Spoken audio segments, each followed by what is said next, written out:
A 21-year-old man is found slumped in a foyer, bleeding to death. He has been shot in the head, but this wasn't just any foyer. It was the foyer of a police station. His death would cause a political outcry and backlash against the unfair treatment and brutality of the police. This is the story of 21-year-old Colin Roach.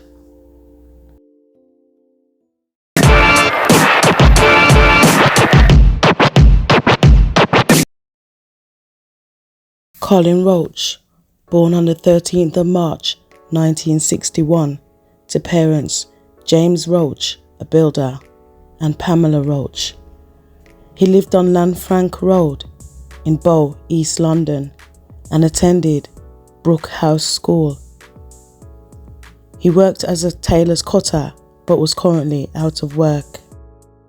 On the 9th of December of 1982, after being caught for stealing a wallet containing £40 and for possession of an offensive weapon, Colin was arrested and charged and sentenced to 3 months in prison in Pentonville. It was his first offence and he'd never been to prison before. Colin appealed his sentence and it was reduced from 3 months to just 1 month. He was released on the 29th of December 1982, having spent 20 days inside.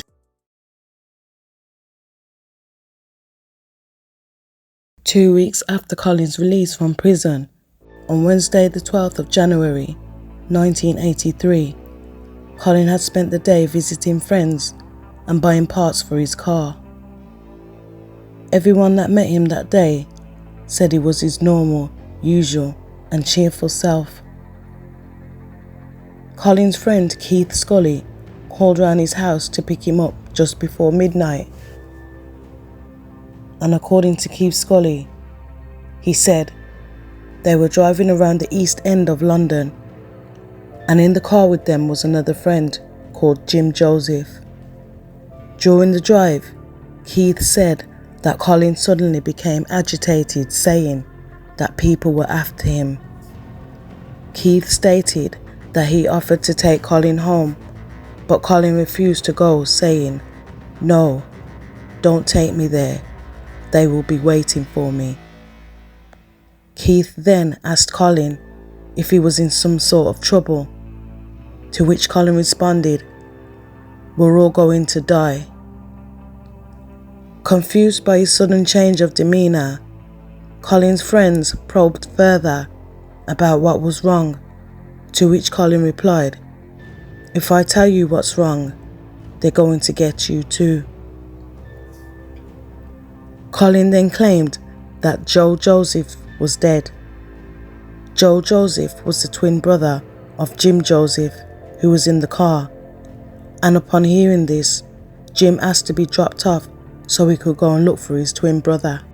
Jim went to the flat of a friend called Denise Carlos to see if his brother was there, where he told Denise, "Colin's cracking up down there. He thinks someone's after him to kill him." Meanwhile, back in the car, Colin asked to be taken to Bethnal Green Police Station, but then he changed his mind and asked to be dropped off at his older brother's flat instead. Once they got to Stoke Newington, Colin asked to be let out, saying, "It's all right, I'll be safe here." And his friend Keith said that he dropped him off at the junction of Stoke Newington High Street, just 50 yards away from the police station. Keith stated that Colin was not hysterical, just upset. And as he drove off, he said he saw Colin walk into Stoke Newington Police Station. According to police accounts, Colin then walked into the foyer of the police station where nobody saw him, put a gun in his mouth and pulled the trigger. Concerned about the way Colin was behaving, his friend Keith then drove to Colin's parents' house to tell Colin's dad about Colin and where he was, and upon being told his son was last seen walking into the police station. Colin's dad, James Roach, went to the police station. Upon arrival at the police station, James Roach said that the front doors was taped off as a crime scene, so he was taken around the back of the station and led up a set of stairs. No one told him what happened to his son or where he was, and the officers refused to give Colin's dad any information until they said that he made a statement and gave personal details first. Colin's dad said that the statement the police wanted him to give was to say that Colin had been hearing voices and was talking about voodoo and someone trying to harm him. Colin's father said that he was distressed, but the police kept on asking him repeated questions. And at one point, an officer tore up his notes and called him a liar. The police held Colin's dad in custody for almost 3 hours, drilling him with question after question. All the while, James was told nothing about his son's death. Whilst Colin's father was being interrogated by the police, at 1 a.m, the police issued a press release about the death of Colin Roach before even informing his father that Colin was dead or any of his family members. They had no idea. After almost 3 hours of questioning, the police let Colin's father go before telling him that his son was dead. And upon hearing this devastating news, Colin's father began to cry, but said the police dealt with him harshly and was unsympathetic towards him. When James asked to see his son, the police refused, but asked if he'd like to use a phone to call his wife to let her know about the death of her son. Mr. James Roach declined, and the officers then insisted on escorting him home. When they got to the Roach family home, the police then raided the home without a warrant, and then began a search of Colin's bedroom. Upon hearing the commotion of the police ransacking her deceased son's bedroom, Colin's mother Pamela went to investigate, but was gripped round the neck by a female officer and forced down into a chair. After ransacking the Roach's family home and finding nothing, the police offered no apology or condolences and just left. 2 days later, James Roach was allowed to identify his son's body. James would later say that when he saw his son's body, it was clear to him that his son had been shot in the back of the head and not through his open mouth, like it was claimed by the police. On the night of Colin Roach's killing, his two friends that were in the car with him, Keith Scully and James Joseph, were both questioned by police for 3 hours. When the questioning ended, the police officer stated to them, "I've got good news and bad news. You're not going to be nicked, but your mate is dead." This is how they found out that their friend Colin had died. The narrative given by the police to the media was that Colin Roach was mentally ill and so he shot himself, with the police and a police doctor saying that Colin Roach's family had told them that Colin was depressed and hearing voices and talking about voodoo after being released from his 20-day prison sentence. The family deny ever saying this to police. The police also told the press that Colin had a history of mental instability, but Colin's father called the statement lies, saying that Colin had never ever been to a mental hospital or ever seen a psychiatrist. Colin's friends and family denied that Colin was mentally ill. Upon hearing about the case, the public was outraged and a number of demonstrations and protests ensued, with the public demanding to know what really happened to Colin Roach. During one of the protests, 86 arrests were made, with people saying that the police were intimidating the protesters off the streets by attempting to drag down the Colin Roach banner, and the truck was attacked by police with truncheons. Councillor Dennis Twomey and James Roach, Colin's father, was one of those arrested.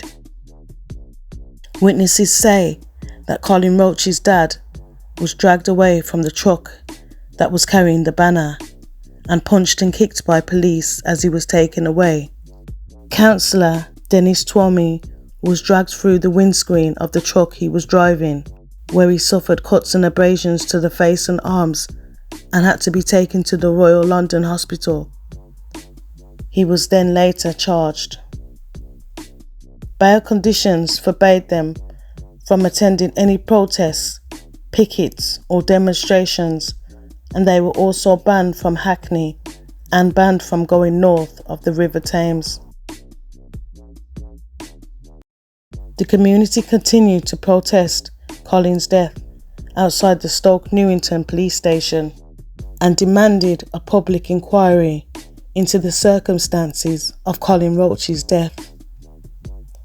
With a peaceful 2-mile rally protest from Hackney Town Hall to Stoke Newington Police Station, where 22 arrests were made, Sir Kenneth Newman, London's police chief, said political extremists were trying to exploit the death of Colin, with extremists from far right and far left exploiting the understandable grievances of young people.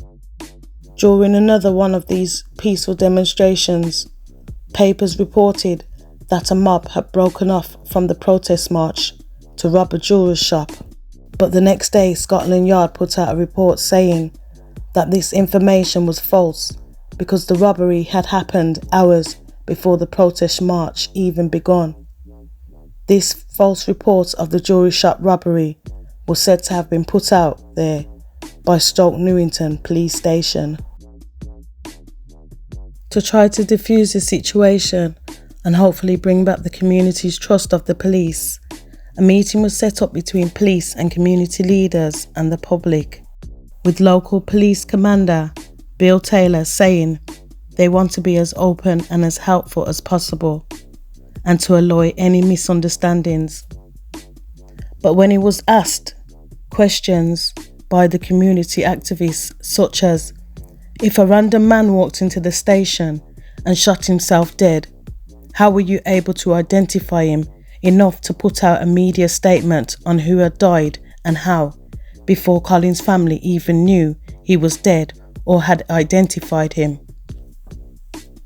The questions were quickly shut down by local MP Clinton Davies, who said that all contentious issues should be left to the inquest.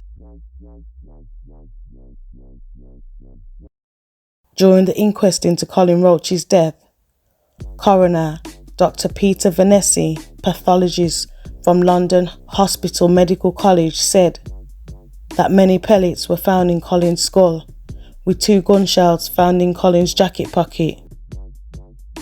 Despite this, he claimed that Colin's death was a suicide. 2 separate police officers claimed to have been the one to find the gun shells in Colin's jacket pockets, and the gun cartridges had no fingerprints on them. A police surgeon that had been called in to view Colin's lifeless body in the police station foyer stated that the position of the body was inconsistent with suicide. When a person commits suicide, the coil of the gun damages the hand and often breaks the thumb. But there was no damage to Colin's hand, nor was his thumb broke. There was no fingerprints on the gun either, and Bruce Grant, a Scotland Yard fingerprint specialist, claimed that there was no evidence of the gun being wiped clean of any fingerprints. There was no forensic evidence to show a connection between Colin and the gun, and police claimed that they had no idea where Colin would have got the gun from that was previously owned by a farmer in Wales, who claimed that he could not remember who he had sold the gun to. Colin had a bag on him, which police say was used to hide the gun in, but the gun could not fit in the bag that Colin had been carrying unless it had been disassembled first, meaning that Colin would have had to walk into the police station, take his bag off, taken a disassembled gun out, and then start to reassemble it back together before putting it in his mouth and then pulling the trigger. Police claimed that through all of this, nobody saw nothing and did not know anything was happening in the police station foyer until they heard a bang, and upon going to inquire about the bang that they heard, that's when they discovered Colin's body. Forensics say that no oil from the gun was found in Colin's bag, and no fibres from Colin's bag was found on the gun. During the inquest, a demonstration was done to show that it was impossible for the gun to fit in Colin's bag without the gun protruding outside of the bag and there being a bulge. But the friends who were with Colin that night said that nothing was sticking out of the bag and nor was there any bulge in his bag. The family hired their own coroner, Dr. Ian West, a consultant in forensic medicine at St. Thomas's Hospital, for a second autopsy. Ian West also agreed with the findings of the first pathologist, saying that Colin's death was a suicide because there was no sign of anyone else being involved in the shooting. There was no marks on Colin's body to suggest he'd been in a fight or a struggle, and nothing to suggest that anyone had deliberately placed the gun inside Colin's mouth and fired. The pathologist also stated that it would have been impossible for someone to put the gun forcibly into Colin's mouth without causing bruising or damage. During the 14-day inquest at Clerkenwell County Court, the jury of 5 black men and women and 5 white men and women were shown a video recording of tests carried out by ballistic experts showing how far back the gun recoiled when sitting or standing. Also, during the inquest, the police stated that 15 minutes after Colin's body was discovered, they had notified the family, but there was no mention of holding Colin's dad for questioning for nearly 3 hours before telling him his son was dead. During the inquest, Dr. Elizabeth Cox said that she had prescribed Lagactil, a drug given for schizoid tendencies, to Colin Roach, as his 3-week stay in prison had made him depressed and suffer from anxiety and paranoid thoughts of his home being evil. But Colin's sister Pauline Roach said it was all lies, as Colin had not been to or seen the doctor in 2 years. On Friday the 17th of June 1983, the inquest was halted when, as the coroner, Dr. Douglas Chambers, had been questioning Detective Chief Superintendent Charles Robertson, who was head of the investigation into Colin's death at Stoke Newington Police Station. Enraged by it all, Colin's mum, Pamela, accused the coroner of a cover-up, shouting, "You're biased! You do not want the truth coming out." Just before the jury of the inquest into the death of Colin Roach went to deliberate the verdict, Mr. Douglas Chambers addressed the jury and told them that it was up to them to decide on whether Colin's death was a suicide or murder. But his personal opinion was that no one else had been involved, meaning that he believed that Colin had shot himself. After the jury deliberated, they came back with a verdict of suicide, meaning that Colin's death would now be classed as self-inflicted. And upon hearing this, there was uproar and gasps from the public gallery, followed by shouts of "No!" Enraged at the verdict, Colin Roach's dad, James, shouted out, "They are lying," then stood up and shouted at the coroner, Dr. Douglas Chambers, "You told them that. You told them that. You've been telling them over and over again it was suicide." And after leaving the courtroom, Colin's dad told the press, "The coroner made up the jury's mind." Top barrister Lord Clifford said that he believed evidence given by police at the inquest was tainted by lies and conflicting evidence, and that no sensible explanation was given about the position Colin Roach's body was found in. The Hackney Black People's Association called for a public inquiry. The Commission for Racial Equality also called for a public inquiry, saying, "We are not saying we believe the rumours circulating or not, but a public inquiry would satisfy the community." Hackney Council passed a vote of no confidence in Stoke Newington Police and withheld a £4 million cash grant that supports the police, hoping the cash cut would force the government to accept their calls for a public inquiry. But a month after withholding the money, this was determined to be illegal, and Hackney Council was forced to pay the police the £4 million grant. But the Home Secretary, William Whitelaw, rejected the calls for a public inquiry into the death of Colin, saying, "I am not persuaded that such an inquiry is desirable or necessary." The 10 jurors that delivered the verdict of suicide wrote a letter in protest to the Home Secretary, Leon Britton, on the day of the verdict about the treatment of Colin's family, expressing deep distress, saying that they feel that Colin's family was kept in the dark about Colin's death and that the police were unsympathetic in the situation, and the case could have been investigated more professionally and extensively. But Leon Britton ruled it as a complaint against police, and despite public outcry, he rejected the idea of a public inquiry, saying that instead, talks will be held to improve relations with police and the community, and they will hold an internal inquiry.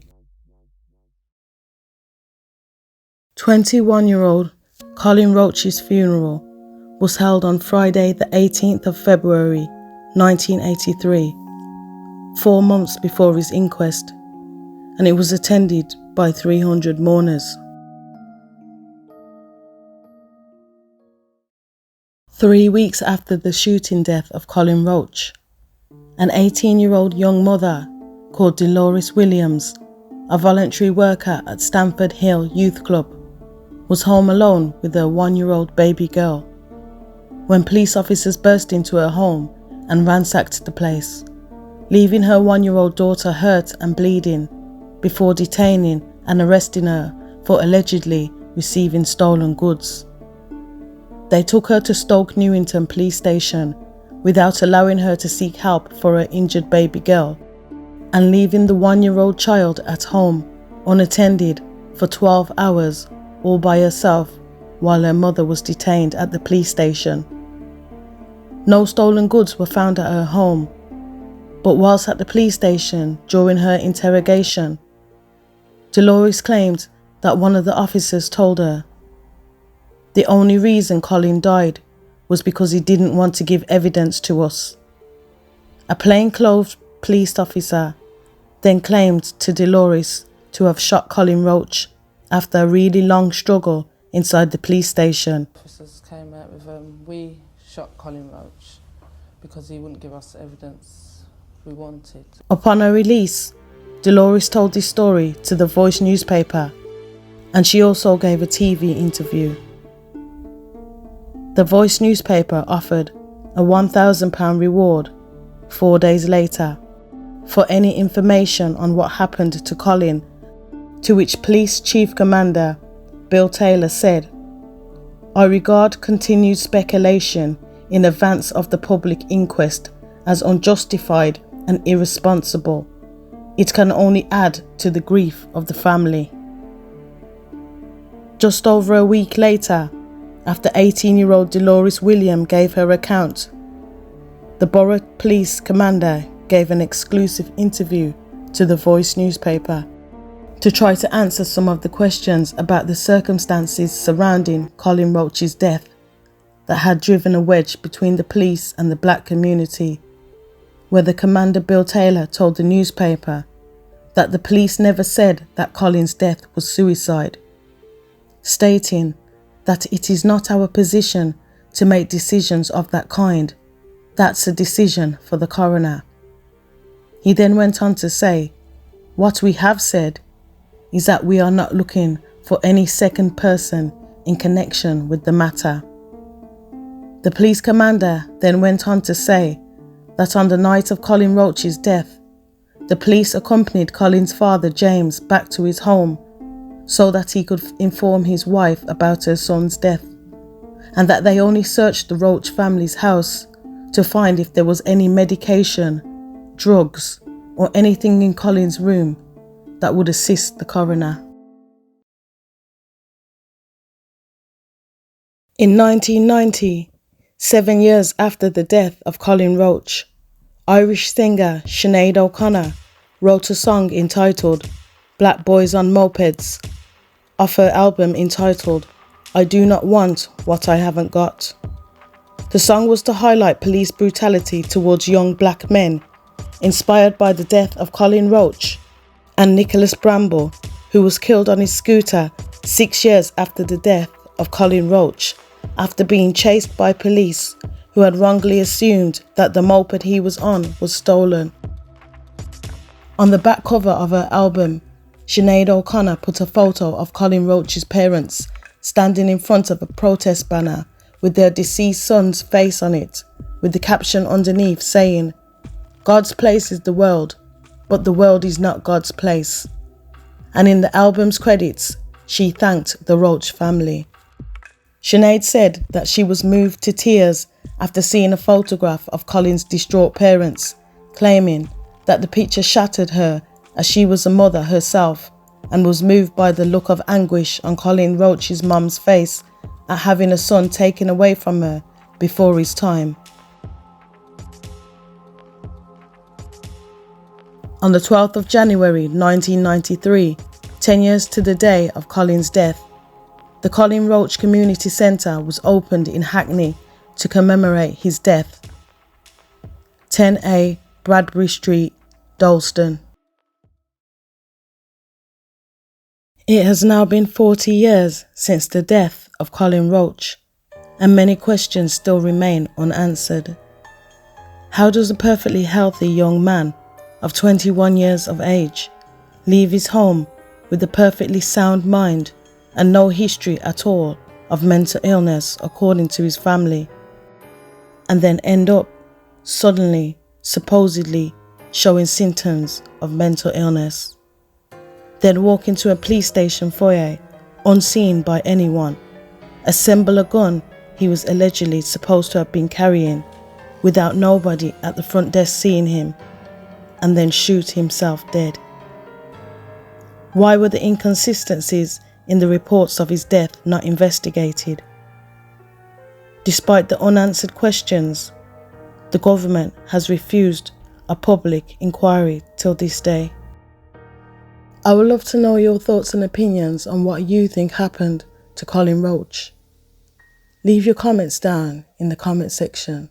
Thank you for watching this video.